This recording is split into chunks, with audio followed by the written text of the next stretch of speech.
In imposing this requirement, the federal government has drifted dangerously beyond its constitutional boundaries, encroaching on religious freedom in a manner that affects millions of Americans and harms some of our nation's most vital institutions. If the President does not reverse the Department's attack on religious freedom, then the Congress, acting on behalf of the American people and the Constitution that we're sworn to uphold and defend, must. The House will approach this matter fairly and deliberately through regular order and appropriate legislative channels. That was House Speaker John Boehner today. The Republican-led House is already taking action. The House Energy and Commerce Committee Chairman Fred Upton of Michigan announced today that the committee will hold a hearing on March 1st on the Obama administration contraception ruling, and he expects Health and Human Services Secretary Kathleen Sebelius to testify on exactly how that decision was made. Joining me now is Congresswoman Rosa DeLauro, Democrat from Connecticut. Thank you very much for joining me tonight, Congresswoman DeLauro. Thank you. It's a delight to be with you. I wanted to talk to a good Catholic girl about this. Okay. You went to a Catholic college. You have Catholic education, as I do. I went to a Catholic grade school and high school and college. Yeah, and I went elementary school and high school. And so I think you and I both understand exactly where the energy is on both sides of this. And I can completely understand what the official Catholic objection is. But having just heard David Boyce educate all of us, because I haven't heard anybody explain the constitutional issue here, there doesn't seem to be one. This seems to be very simple labor law.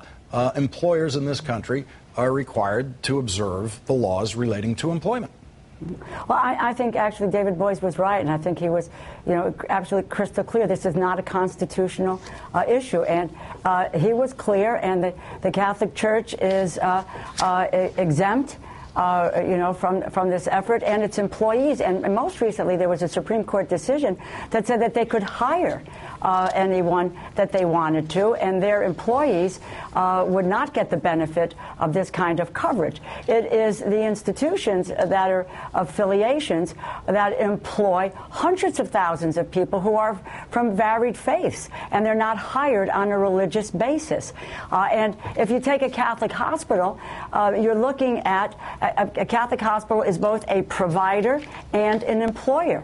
And on the provision side of this effort, nothing changes. The conscience clause is intact. They don't have to require, they don't have to prescribe, they don't have to use, they don't have to dispense any contraceptives. But as an employer, they are obligated to offer insurance and insurance coverage to their employees to give them the opportunity to be able to access these critical health care services for women. This is going political very quickly, both in the presidential campaign and obviously now in the House of Representatives, be a hearing March 1st.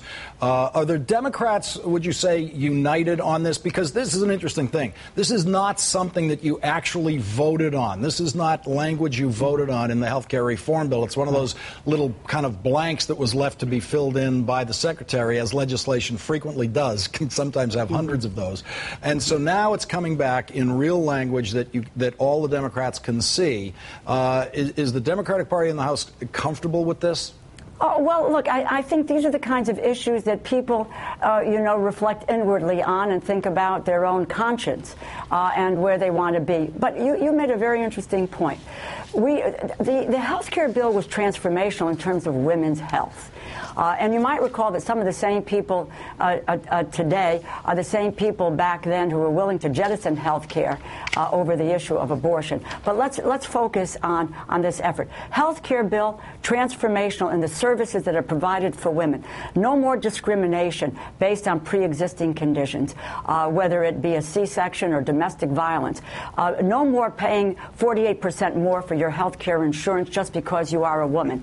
Given that we passed that and it's in law, what Health and Human Services did, they said, we're not going to make the decision about that essential benefit package. The Institute of Medicine, a research effort, laid the things out, including counseling, screening for cancer, screening for cervical cancer, and also contraceptive services. This is about women's health care services, and that's the issue on which we will vote on, and that's as it should be.